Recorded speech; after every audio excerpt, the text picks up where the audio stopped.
தமிழ்நாடு புதுச்சேரியில் அடுத்த 7 நாட்களுக்கு மிதமான மழை பெய்ய வாய்ப்பு இருப்பதாக வானிலை ஆய்வு மையம் தெரிவித்துள்ளதை நாம் அண்மை செய்தியாக பார்த்துக் கொண்டிருக்கின்றோம். மேலும் கூடுதல் விவரம் செய்த செலினா வழங்க சேர்க்கலாம். செலினா, வானிலை ஆய்வு மையத்தின் கூடுதல் விவரங்கள் என்ன பதிவு பண்ணலாம்? இந்திய பெருங்கடல் மற்றும் அதனை ஒட்டி இருக்கக்கூடிய தென்மேற்கு வங்கக்கடல் பகுதியில் ஒரு வளிமண்டல கீழடுக்கு சுழற்சி என்பது நிலவுகிறது.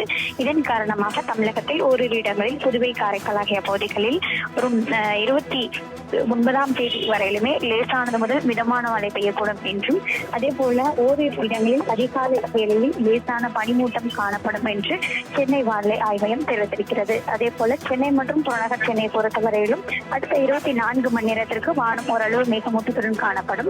அதிகபட்சமான வெப்பநிலை 30 டிகிரி செல்சியஸ் மற்றும் குறைந்தபட்ச வெப்பநிலை 21 டிகிரி செல்சியஸை ஒட்டியிருக்கும் என்று தெரிவித்திருக்கிறார்கள்.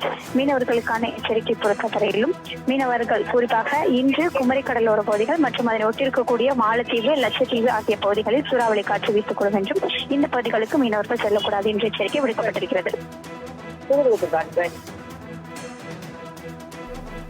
செலினா, தகவலுக்கு நன்றி.